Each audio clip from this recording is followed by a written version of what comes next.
So having finished rubbing the tank back, I've got a lot of bare metal now, and if that's left alone long enough, you will start to surface rust. So putting a coat of something, anything on it, is better than just leaving exposed metal. So what I've got here is some prep wash. All prep wash does is it gets rid of all of the any oils or anything like that that's on the tank surface, and this just makes the paint adhere much better than if you were to just paint straight over the top. You saw me blow the tank off with compressed air. That's pretty important.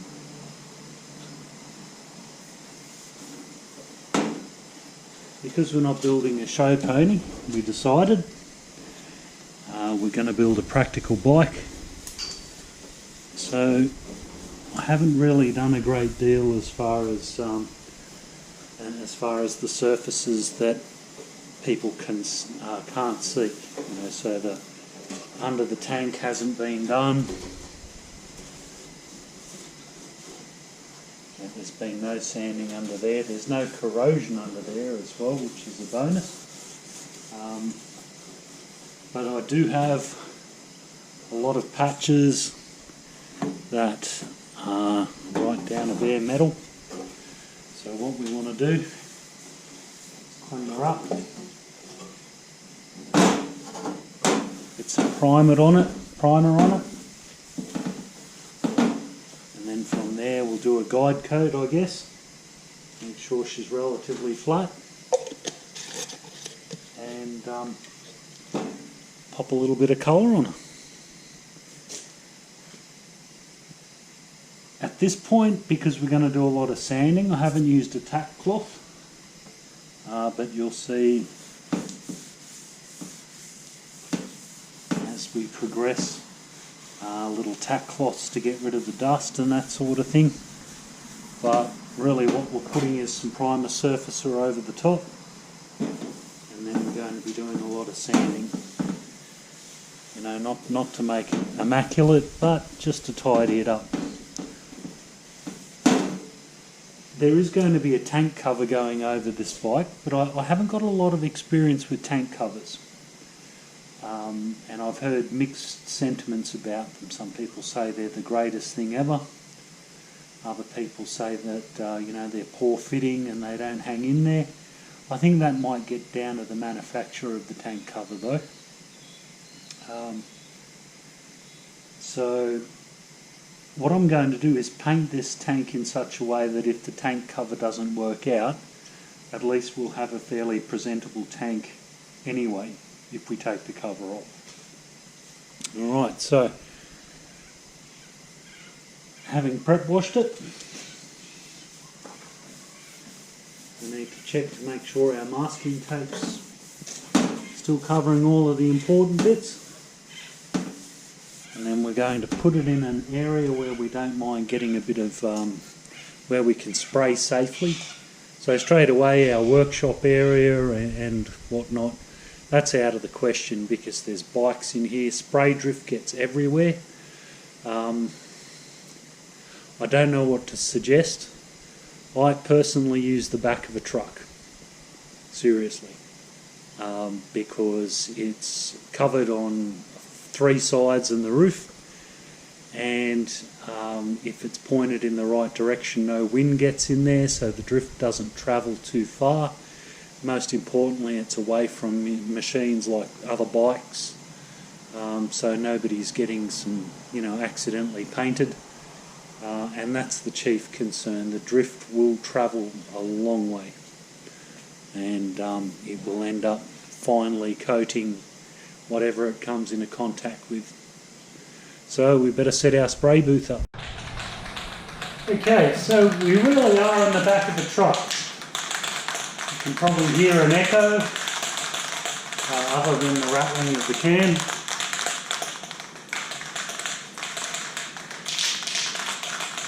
Those of you who've never seen the back of a truck before, it looks remarkably like this. So what you can see on the underside of this tank is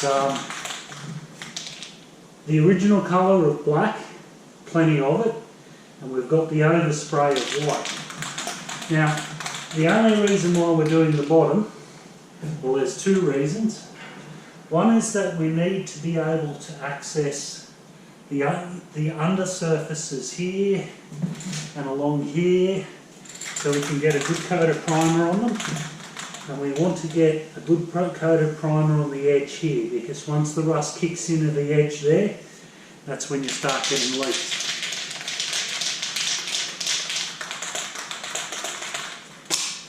So this is why we've flipped it over.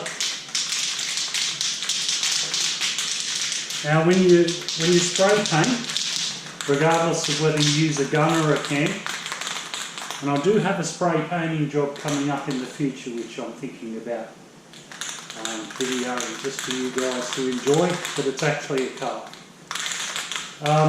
When you spray paint regardless, your first coat generally is light, just a light sort of a spray. Now you never stop, always keep the spray gun or the spray can moving. When you press the nozzle, make sure it's not actually on target. Can you see that? So I'm pressing there, getting the flow, and then moving the can like that.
When you've finished your coat, turn the can upside down, and then not on the job, not on what you're painting.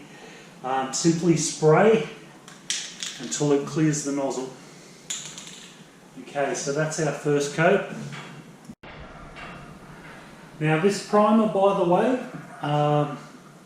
is basically, well, it claims to be suitable for bare steel surfaces. We have a steel tank, so that's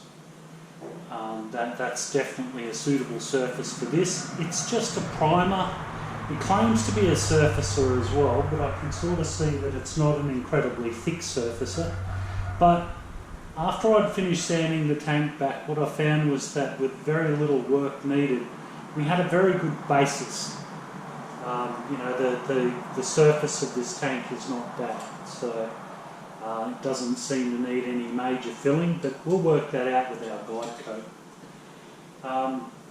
It claims its drying time is 5 minutes between coats, and that you can top coat after 60 minutes, which is pretty crazy. I wouldn't really push the envelope as far as that's concerned. I've waited 10 minutes for this, which is the second coat, and then I'm probably going to wait at least half an hour before flipping it over to do the underside, or the top side, the bit that's currently underneath from our perspective.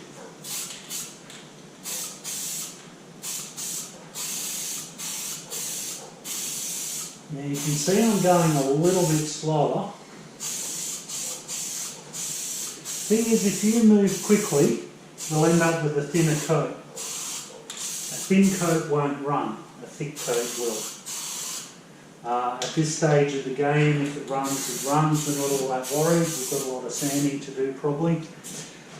But it's nice not to have the complication of sanding off paint runs as well.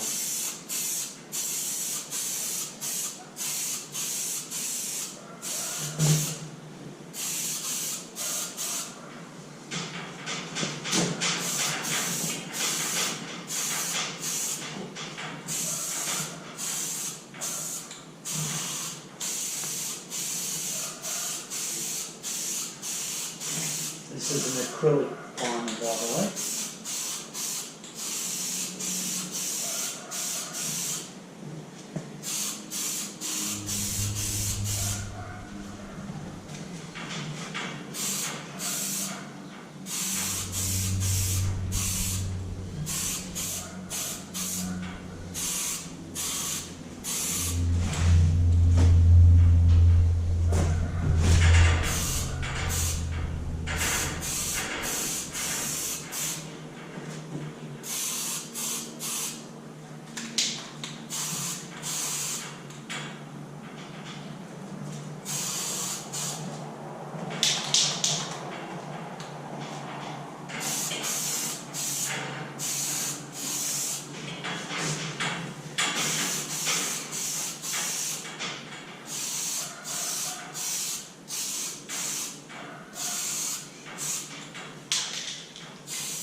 Okay. So we're going to give that a full hour to dry.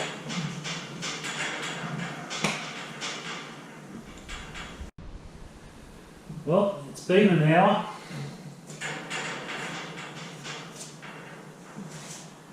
That paint well and truly is dry. So I flip her over.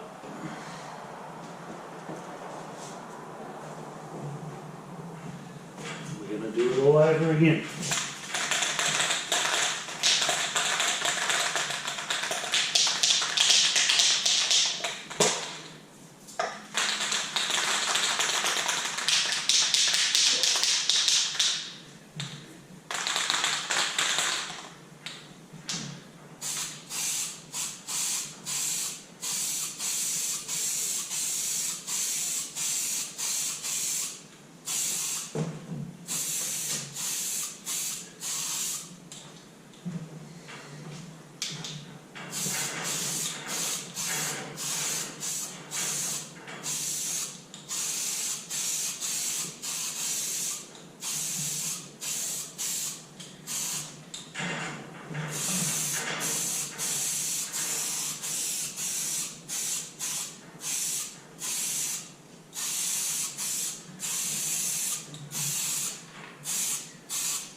Right, so back in 10 minutes, and it's been 10 minutes already. Isn't that amazing? It's always a video.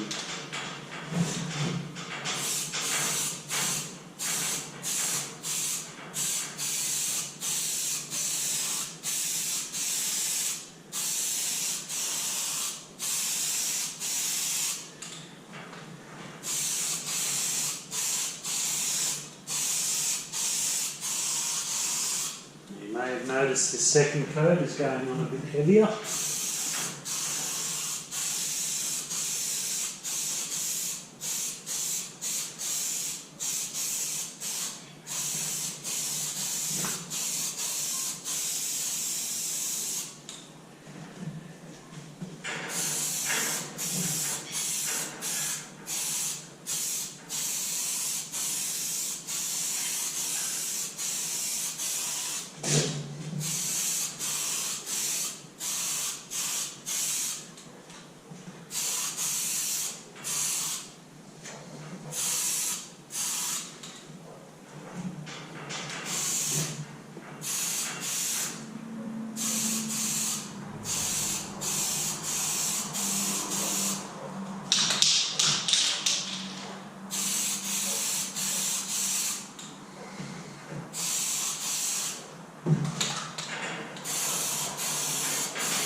We'll do one more.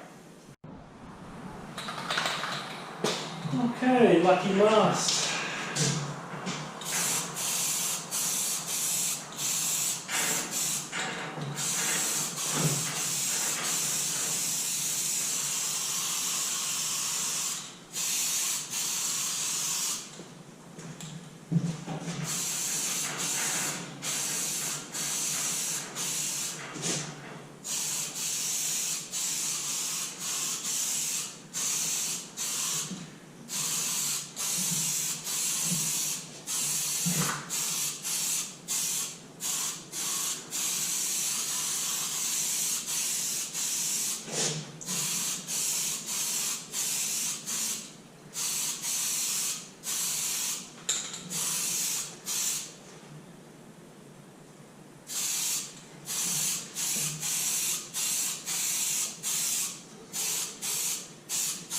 I've got to say this primer has got a higher build than I expected. By build I mean that it's supposed to be a primer surfacer. So it's a little bit like a liquid bog or body filler in that you know it will fill the very small sort of gaps and cracks and basically provide a thicker layer for you to sand back than a normal primer would. A normal primer would just be a paint. This, on the other hand, has little particles of filler-like stuff that comes out as well. So they call it spray putty or primer surfacer, or along those lines. Yeah, so it's actually making a thicker coat than I expected, which is a good thing. I can see, now that I've started to fill this in, I can see faults in the paint that I couldn't detect while I was sanding. There's quite a whopper there. If it wasn't for that though, it would all sand down quite well. There's another one there, a bit of a void there and there. But we'll see how it goes. We'll let that dry. Okay, so we've given our primer surfacer or spray putty and primer in one. We've given that a chance to dry. The last thing we're going to do is the guide coat. Now, the fairings basically cover this part here as far as I can tell. So really we just need the guide coat over the bits that people are going to see.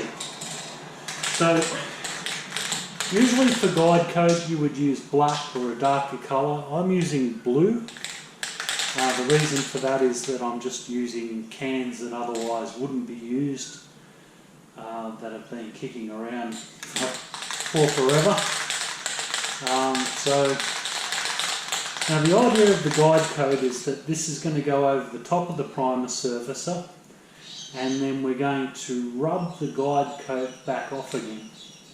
And during that we'll find out any high spots and low spots and bits that might need a little bit of work just to make the paint relatively level. As I said, we're going to use a tank cover, however we can't be guaranteed that the tank cover is going to be a good proposition. I have selected a very expensive fairing kit for the bike, one of the better ones. So anyway, getting back to it. The guide coat doesn't have to be a thick coat. In fact, a lot of people just put a mist on. So I'm going to shoot for that. The primer surfacer, as I said, that has had time to dry up a little bit. The paint that I'm using for the guide coat is an acrylic once again. I'm not saying you can't use an enamel when you're doing the top coat on this will be acrylic. I like to keep the paint uniform through the levels. Probably the original paint was an enamel, that's true. It could have been an acrylic though. I'm not 100% certain. So, as I said, I like to keep the same paint type through because that sort of guarantees you've got compatibility there.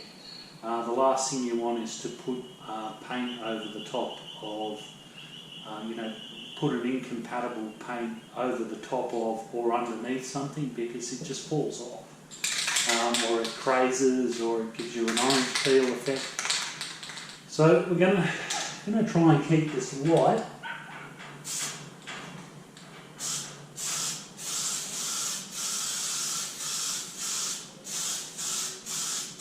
And as I said, when we sand this down,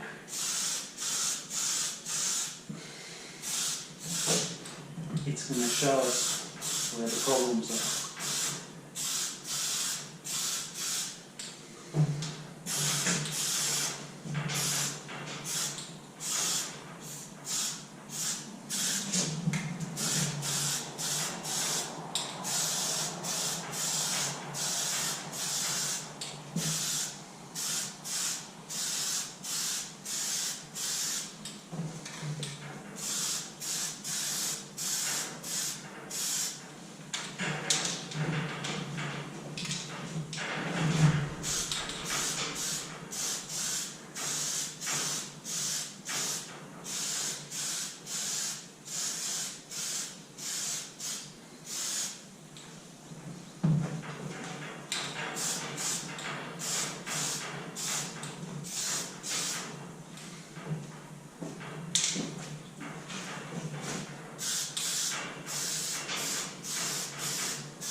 And that's it.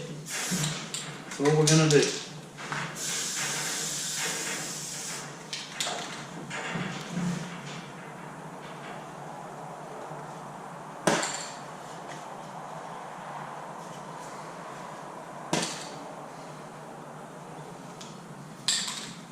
So that kind of bugs me. Just there. You may have noticed that I've only focused on the bigger, flatter areas of the tank, around the fuel cap and whatnot. I'm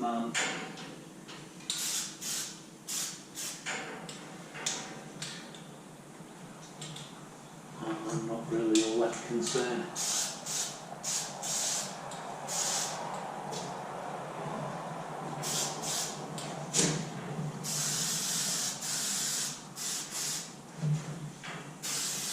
Okay.